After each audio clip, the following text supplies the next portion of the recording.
everybody. Welcome to Back to Black, where we get up for today's Black business owners, shakers, movers, and entrepreneurs. I am your host, Miss Champagne B, and again, we are with Black Business Life. If you are not following us, please do so. Check us out on Instagram, Facebook, and of course, YouTube. Not to mention, check out the website. Now, today we have a lovely guest with us. We have Miss Robin Blue with us. How are you doing today? I'm great, everybody. How are you? I'm sure they're doing better now that they get to see your gorgeous face. Oh my God, you're too kind. I appreciate that. I got to meet Miss Blue while we were down in Atlanta at a spirits and food expo. And she does an interesting type of business that I have not seen, and I think it's so unique. Miss Blue, can you please tell us more about what you do? So I develop handmade cigar pokers for men and women. And so what you do with them is when your cigar gets down to the end, you would take one of my pokers and you would stab it, for lack of a better word, so you wouldn't burn your end of your fingers. Men use it as a draw poker. So if their cigar gets really tight, or women, they would take the poker, they would put it in the end of the cigar, and it would loosen up the tobacco leaves. So it's actually a twofer. You can use it to hold your cigar end, or you can use it to loosen up. So I designed them specifically. They're all handmade, and they're simply just gorgeous. They absolutely are. And right behind you, above you, I see those are pictures of your pokers, correct? They are. They are. Very, very nice. So at the end, you guys, if you are interested in the pokers, we're definitely going to give you a link so you can see more of her beautiful designs. When I met her, very different, very intricate, very unique, and very classy. So it reminds me of that 1920s, 1930s feel when they had those long stick and, you know, you just didn't smoke. You smoked with style. Smoke with an attitude, baby. So let's get to know you first. Swag. That's right. Where are you from originally, Miss Blue? I'm an Army brat. So my dad was in the military, and I've traveled all over the world. I lived in Iran. I lived in Germany. I went to 4 different high schools, 4 different junior highs, and 4 different elementaries. And so the influences that I put in my pokers are from influences that I've had all over the world. So I just like different countries and different influences. So I said, well, why not have them in my pokers? Why not have things from the Orient? Why not have things from Tibet? Why not have things from Africa? So it's just kind of a mixture of all my travels and just, put into a poker. Wow. So normally a lot of us who are ignorant, such as myself, may associate cigars as more of a male activity. I am so sorry, you guys, that I do that. But that's unfortunate. I'm trying to break that thinking, that thought process. You as a young woman, gorgeous, wonderful, how do you get into cigars? What made you choose this as your business? Well, I've been smoking cigars ever since I went down to the Caribbean, because you could get a lot of different cigars. You didn't have to pay duty on them, and so you could just smoke openly. So I started down there probably about 15 years ago and got really serious about 10 years ago. My brother really was smoking cigars. He taught me a lot about, cigars and what to smoke and what not to smoke. It is a male-dominated industry, but women are really breaking into it, and they're doing some phenomenal things. They have their own lines of cigars. They have their own lines of pokers. They are doing all kinds of things because we are breaking the glass ceiling as it relates to cigars. So I just started initially because I just thought it was sexy, and women love sexy things. So I said, just finding the cigar, blowing the smoke, I thought, this is for me. And so, when I bought my first poker, I just liked the way that you could hold it. It was just so dainty, and I thought this was really cute. But I thought, I wanted to try something different and have some different styles of poker. So I bought different ones. And then I decided, I felt like I could have pokers to match my outfits or just different themes. Why just have one poker? You can have different ones to match your outfit. If you're a sports fan, if you're a Mason, if you're in a sorority or whatever, why just have an average poker? Anybody can have an average. Why not have an extraordinary one? So that's why I really decided to design them, because I just felt like because I do custom, I mainly do more custom than anything. So you can have your own initial on it. You can have pretty much anything that you want within reason on your poker. So people are just individuals. And then I thought to myself, well, why not have people just fulfill their dreams on a poker? And I have to say, I don't see anyone who really does that. Now, I am in Ohio, and we tend to be a little behind on other things. But in Atlanta, do you see other people who's in the industry like you are, who's doing that specific niche? You know, there are people who do have pokers out there. There are people who have pokers. I don't see as many doing custom as they're doing just, you know, here are the pokers, but there are some that are doing custom. I don't know that they are doing it to the level in which I'm letting people dream their wildest dream they've ever had in the world. You know, tell me what your dream is and let me fulfill that. But there are people that are doing custom pokers, and I think there is a place for everybody who is doing pokers or picks or nubbers or whatever that you want to call it. It's just like clothing. There's so many different lines of clothing. You just have to find the one that's for you and someone that really understands your vision of what you want to do. So how long does it take you to make an average poker? On average, one poker, how long are we talking? It really depends, because if it's custom, you know, people have specific things they want. People know sometimes what they want. They say, well, I want a skull on mine, or I want a crown on it, or I want this on it, or I want that. So some people really know what they want. Some people have no idea. They're not even sure what they want. So sometimes what I do is I go to their IG page and I learn about them. I learn, what do they like? Do they like sports? Do they like boxing? Do they like photography? So I really kind of try to figure out and have that conversation with them to really understand. And then some people say, you know what, Robin, just do whatever you want to do. And then I send them a video of what I've done, and they can make changes, and then we tweak it if that's not exactly what they want, and then I shoot them another video, and then once they approve it, then I send it out. So it really depends. Sometimes, you know, the inspiration comes really quickly, and then sometimes I'm like, no, that's not it. It's going to take a little longer. So I think it's really a process. It depends on who I'm working with and what's going on. Sometimes creativity, you know, like I told somebody, you know, amazing takes a little bit longer.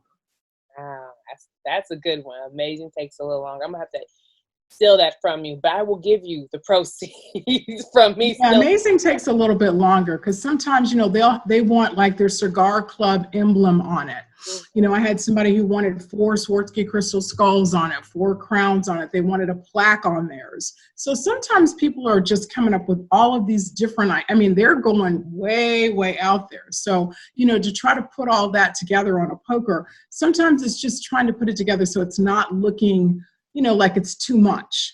Because, you know, you're not talking about a lot of real estate here. Right. So, you know, it just really depends. Sometimes I can do them really quickly. And sometimes, you know, you've had one of those days where you're just tired and you're like, oh, you know, I'm not inspired right now. You know, sometimes, you know, and I'm a night owl. I get inspired late at night. Sometimes it's like 1, 2 o'clock in the morning and I'm inspired. So I'm just not a morning person. So it depends. It's not a science. I can't just say, hey, do a poker right now. Sometimes I'm just not feeling it. And sometimes I can just crank them out like that. So it's hard to really say.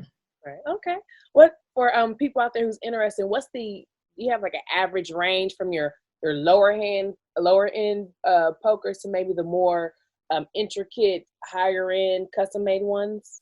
They start at about $40, and that's to have a base poker. Now, when you start saying things like, I want this, I want that, I want, you know, I want an 18 karat gold piece that I've had in my family. I want this on it. I want that. Because people don't realize all the stuff they can put on it.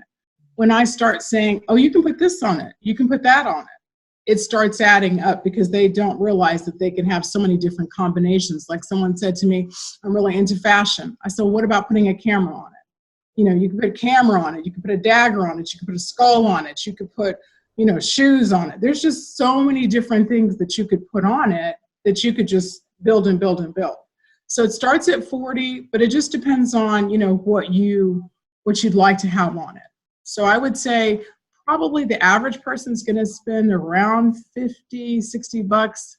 And the person who's just, as we say in Atlanta, wants to be extra is probably going to spend about 70, because they got a lot of stuff they want to do. They really want to show. They want a plaque, or they want their little emblem, and there's going to be, and I don't show those online. If you spend that kind of money, I don't show it. Now, if you put it online, that's different, but those are custom, and I don't put those online. So and one of the other things I see is that they're gorgeous. Like You guys, I got to see them in person, and I'm not even a cigar smoker. I like that. I tried it once or twice in the Dominican Republic. Still got to work on it, but they're so beautiful, and that, you know, I it kind of makes me want to take up cigar smoking because Just to have one, right? yeah. So and how long have you been doing this? How long have you been in I business? started in 2019. I've always been really creative. I do upholstery work at my house. I sew, so I do floral arrangements with, cigars and liquor. So my mom was real creative. I have a lot of creative friends. So it wasn't a jump to do this because I've always had those types of things and energy in my spirit. I just love creativity. So for me, with fashion, I always like to, be risk takers doing different things. So putting different kind of combinations together and trying different things, that's just really been who I've been since I can remember. Okay. So let's switch gears a little bit. You said you do floral, cigar, and spirits arrangements. I Tell do. me about that. I do. So as I said, I've always been creative, and I thought to myself, what could be an offshoot from this? And a lot of people said, why don't you do jewelry? And I said, I don't really want to do jewelry. A lot of people are in the jewelry business. I want to do something different. I want to do something very unique. And I thought, why not do a floral arrangement that has liquor and cigars? And I just think that was just a very different take on what I do. And so basically the liquor and the cigars are built into the floral arrangement.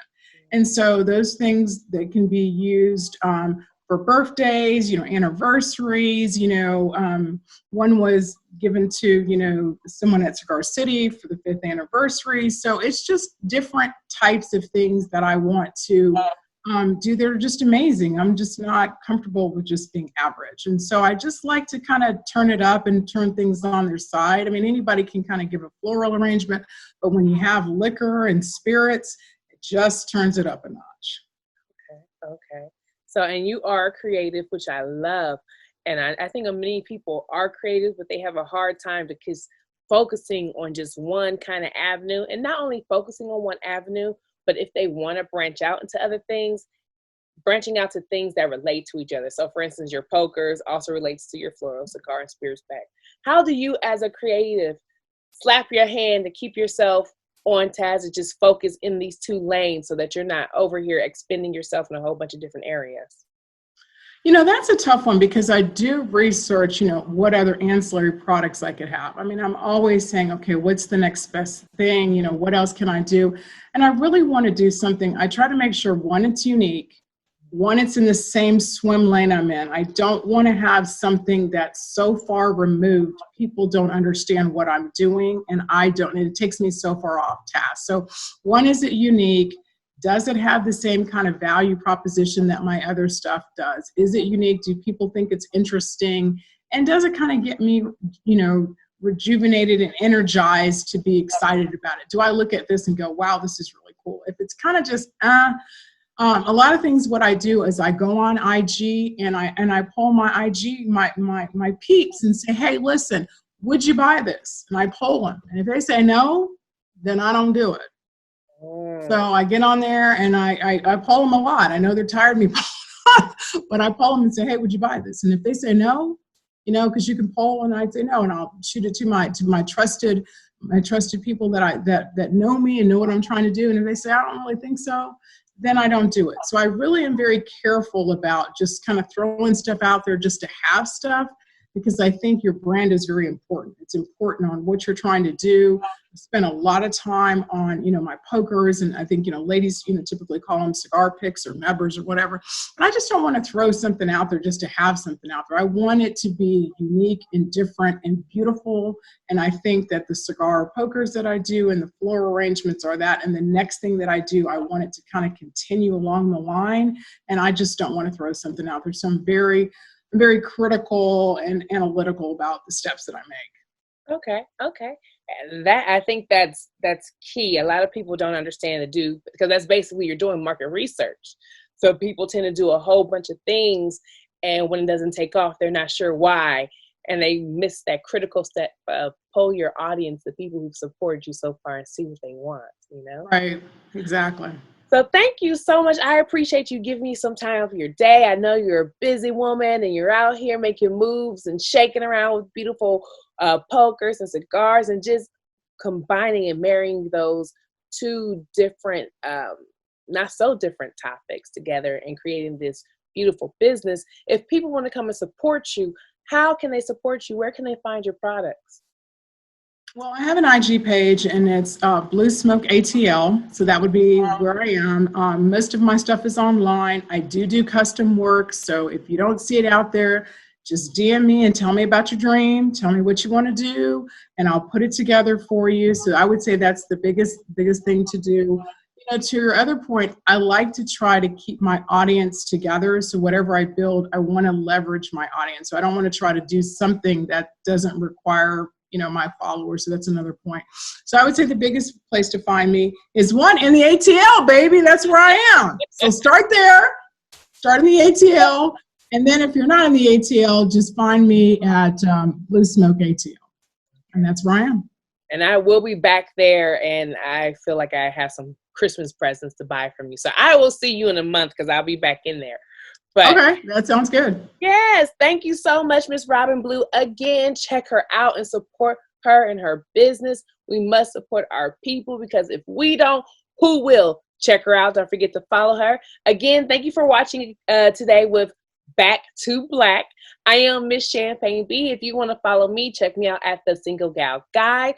Also, don't forget to check out Black Business Life at BlackBusinessLife on Instagram. Also, our website, www.blackbusinesslife.com.